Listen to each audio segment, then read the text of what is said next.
Hey guys and girls, thanks for stopping by to check me out here on YouTube. Steve Schooler from School Shop.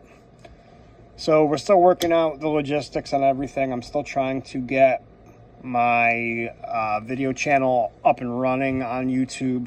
For the past few years, I've done Instagram videos where I could make like a 10 to 15 minute video just kind of talking about the card hobby in general, more specifically baseball cards. I am a baseball card buy, sell, trader. I enjoy, it's my hobby. I do not do it for a full-time living. I do it because I enjoy it. And I deal almost exclusively in low to middle end singles in the baseball market. So obviously over the last few years, the landscape of the card market has changed quite a bit. And we have seen a massive peak and now a fall in value for quite a while, the past year and a half or so. So the card hobby in general, I feel, is getting back to more of a normal place, more of a place that it probably should be. When you're doing PSA, I think the example I used was PSA 10 Bobby Witt first Bowman Chromes for $250. I mean, that's a little wild. So I didn't think that was definitely not sustainable. Congrats to anybody who made a ton of money on the upswing, and to everybody who bought in at the peak or near the peak and held stuff. You got absolutely destroyed. And so I feel like a lot of people left the hobby. Maybe a lot of people came into the hobby as resellers, and around the time of the pandy, as if you will, there were a ton of resellers, guys that would go in and clear out shelves of retail and then turn and flip it and sell it. I never got into any of that. I was always I bought a lot of crap product, I'm not going to lie, but I never really was into the whole buying blasters and flipping them. But people were making money. People were making a lot of money doing it at first. Then because the demand went through the roof, when all the as the value spiked, the demand went up. People got back into the hobby. That was kind of my story. I'm 42 years old. I'm from upstate New York. I have a family. I was in the hobby as a kid, late 80s, early 90s, up until the late 90s when I graduated high school. And once I graduated high school, I got away from it for a little while. Came back in around that time, 2021. Was a big Bobby Witt guy. Really liked him. He was hyped up pretty good. And so I started buying some Bobby Witts. And then it just branched out from there. I just decided to go ahead and start buying and selling. I opened up an eBay account. And that's mostly where I do transact all my businesses, through eBay. eBay's kind of tough. It's a 13% take. So you got to be diligent, and you got to look for auction price. I don't sell anything on auction. I sell everything. Buy it now, mostly. I will auction every once in a while, but I'm not big on the auction. I would rather set for a fair price and try to sell it and wait on it. I'm not trying to move stuff, flip stuff over all the time, because I just don't think that you can, unless you have tons and tons and tons and tons and tons of inventory, where it really doesn't matter. And it doesn't matter because you didn't really pay a lot for it. If you just had it, I guess auctions would be the way to go. But I feel like the buy it now, fair priced buy it now with offers. People do tend to like offers. I try to price my stuff right around comp, maybe slightly higher, slightly lower in some cases, and then I usually do the best offer to basically right at comps, which kind of sucks because then comps never move. I mean, obviously, the stuff that I bought a month ago, I'm going to up price. That I bought it right before baseball was starting, before spring training was starting, which I feel like is the best time to buy. I think that from there, I would expect the prices to go up. Obviously, I'm not trying to gouge people, but I think a natural progression is sometimes you pay over comps. Some people aren't willing to do it anymore, and it's hurt the resale market too. It's been good and bad. Guys are more disciplined. They know what they're looking at. They know, they're not getting hosed, which is good. Like, you shouldn't be hosing people. Like, the guys that sell for outlandish prices on eBay, yeah, you might get somebody to buy from you every once in a while, but when that person realizes how much you charge them for that card, they're never going to buy from you again. So I always feel like staying fair. I would pretty much, I don't bend over backwards for people that, on eBay. I do my job. I definitely ask for extra pictures. I send extra pictures. If you ask to combine shipping, I will combine shipping. If you even message me on a card that doesn't have a best offer and you try to make an offer, I will usually entertain it. But I mean, that one gets a little frustrating. If it's like, if I have an offer, you make an offer. If I don't, it's a set price. But everybody's entitled to try, to try to get their cards for what they get them for, because it's not really how much you can sell a card for. It's really how much you buy the card for and how much money you have into the card after grading and stuff. So anyway, brief overview of who I am, why I'm here. Now let's get into some of the stuff that I've been picking up for the last month or so, month and a half. I started buying beginning of January, it was more like middle to end of January, beginning of February, I want to say. So I've been digging through some stuff, and I had to, I'll show this real quick. Let's put all right. So I was digging through some stuff, and here, let's put this other one up there. So there's my eBay profile. That's my name. I am not great with technology. Bear with me. Lucky to even have these screenshots on my computer, but hopefully as I go, I can get a little better and maybe even bring up some special effects and whatever I can do. But so we're going slow.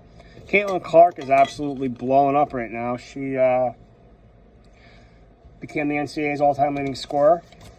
And I don't know tons about Caitlin Clark, I'll be honest with you. I pulled this in a blaster I ripped last year or whatever, when the product first came out. It's a 2023 product, so it was last year. So, but needless to say, our first Bowman's going for between 15 and 20 bucks right now. Some higher, I've gone way higher. But average comp would be 15 to 20.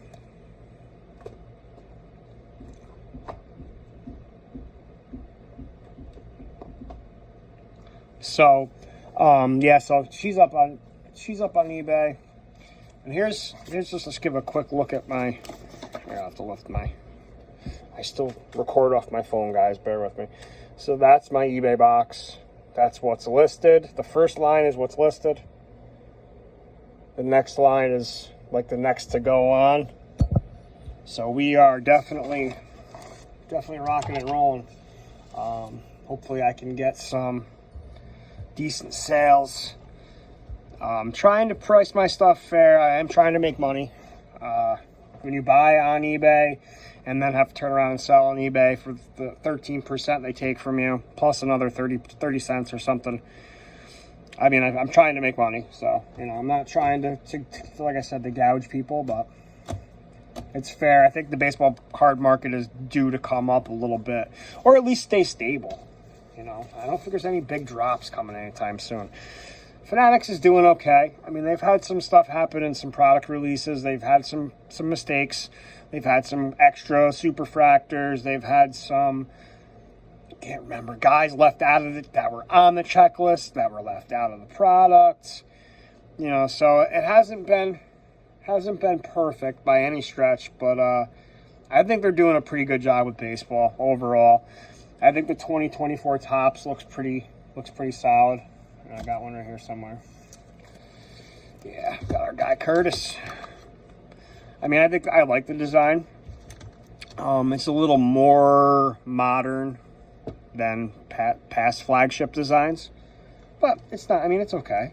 They're not doing terrible, I'll say. But baseball's the most stable of all the card markets. Football and basketball have taken the biggest hits, and even just the box prices, because Panini's an absolute train wreck right now. The box prices are still super high, and I just feel bad for anybody who's buying Prism basketball or buying Prism football. Prism football, you at least, I would think you would get the price. You would if you hit a monster quarterback in Prizm football. I'm sure you're doing fine.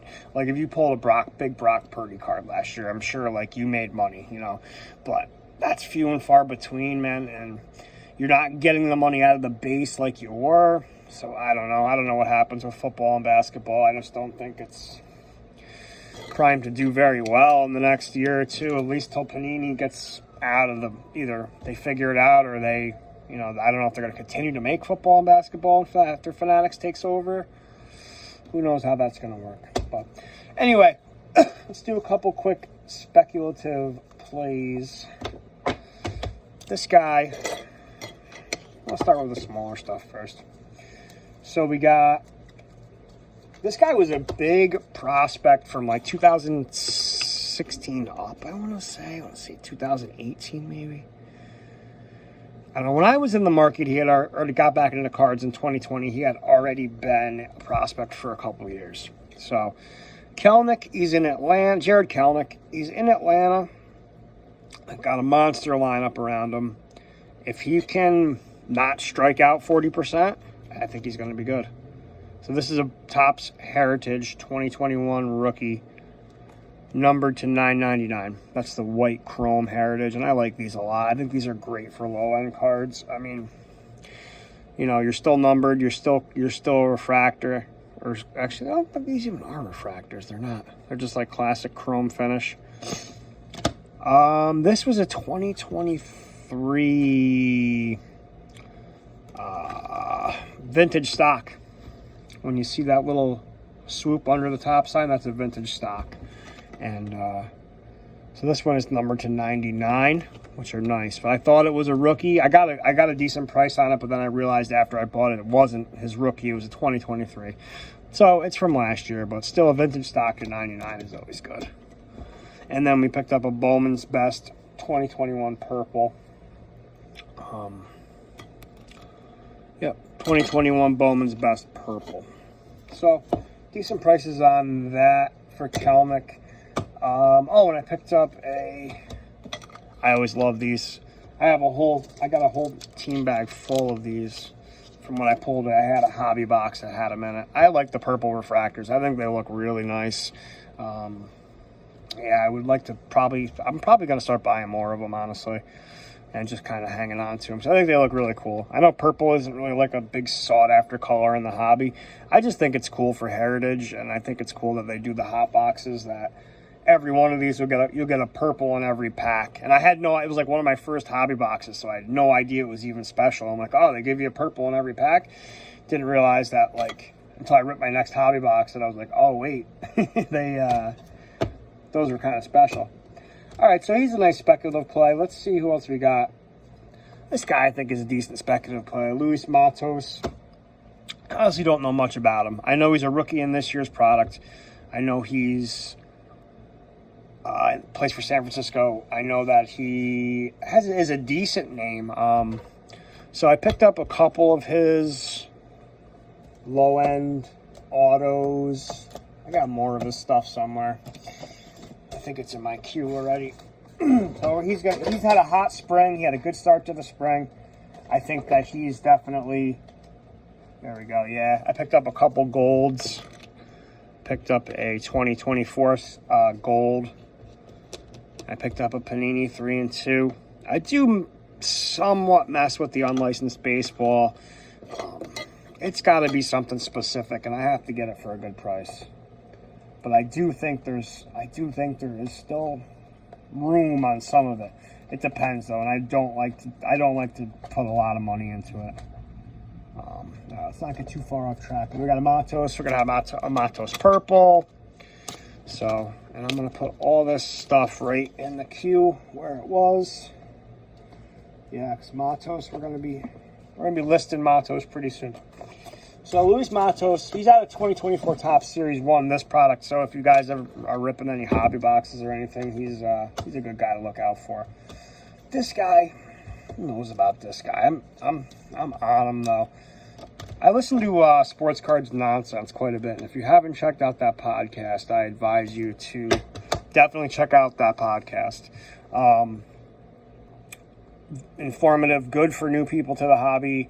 And they had a guy on who is a prospect guy, and he has really been all over this guy for the past 2 years, and he's had a monster spring so far. Zach Neto, he's done really, really well, and I'm just gonna put all this stuff up that I bought. I bought others too, small stuff. I bought a Chronicles Gold Standard that went for that I already sold. Decent price on it. So I think Zach Neto is a guy to look out for. He's a middle infielder, so I don't think he's going to have elite power. Now, I don't even know what kind of power he brings, honestly. He might be like a 15 to 20 home run guy. I don't know if he's going to hit 25, 30. He might hit 15. That's usually a pretty good indicator of what you're going to do in the hobby, is what your power numbers are. But he had a nice spike already. I picked up a nice Immaculate to 25 patch auto. That's the Chrome to $9.99, and then we got the Baseball Stars. I really like these Baseball Stars autos this year. I don't know. I pulled one of them a few years ago. It was a no-name guy, but I like these. I think this one's numbered too. Yeah, numbered to $199. So we're looking at Zach Neto. We're hoping that he has a nice year and possibly be a guy I target my fantasy league, but I'm not going to get into fantasy baseball today. I'm curious if I should do that, like if I should add in some elements to fantasy. I know like fantasy is fun and everybody likes to play it, and I love fantasy baseball, but talking fantasy just doesn't do it for me. I don't know. I mean, maybe some, like, if anybody watches, if I release this and anybody watches it, like, give me a shout out. Like, if you want to hear about fantasy baseball while I do this card stuff, like maybe like intertwining some fantasy stuff with the cards. I don't know. It's kind of a stretch, but I mean, I'll do it if people will like have enough interest. I know a few of the guys that watch me or listen to me from Instagram, we're in a fantasy baseball league together, so I may do some of that stuff, or I might just do that stuff still on Instagram and just do shorter videos. I don't know, because I have all the guys from the league on Instagram. But I guess they could just follow me on YouTube. Not that serious. So here's the next guy. We got Noelvi Marte. This is an NT patch to 49. Decent price on that. And then here's my my non-licensed. I picked up a patch, napkin patch to 99. Donruss. I paid a couple bucks for it. I think Noelvi Marte is a guy that is going to be... I think I have nicer stuff of his, too. Let's see. Pretty sure I have something nice of his. Applies.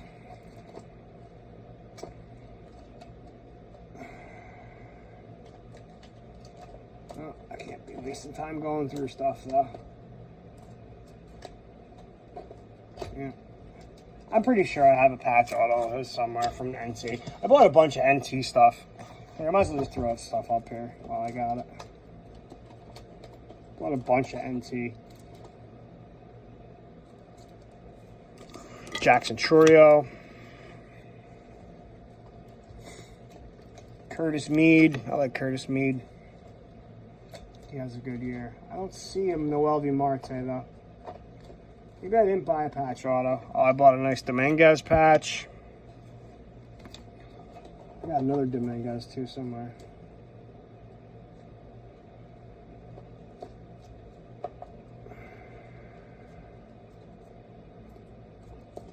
Yep, there it is. Nice Dominguez to 99. Miguel Blaze.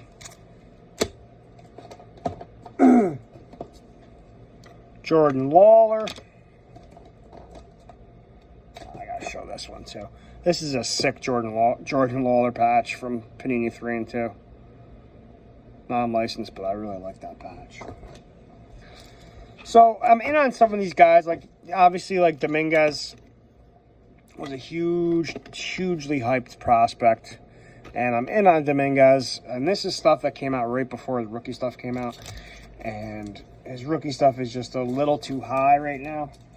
So I think once he levels, I think he's hurt though. So I might be able to scoop in and get some of his rookie stuff at a decent price. But So thanks for stopping by to check me out. I'll see if I can get this uploaded, and we'll go from there. Hopefully be doing more of these, and hopefully have a nice plan and nice execution on doing them. But thanks for checking me out. We will be back with another baseball card hobby video soon.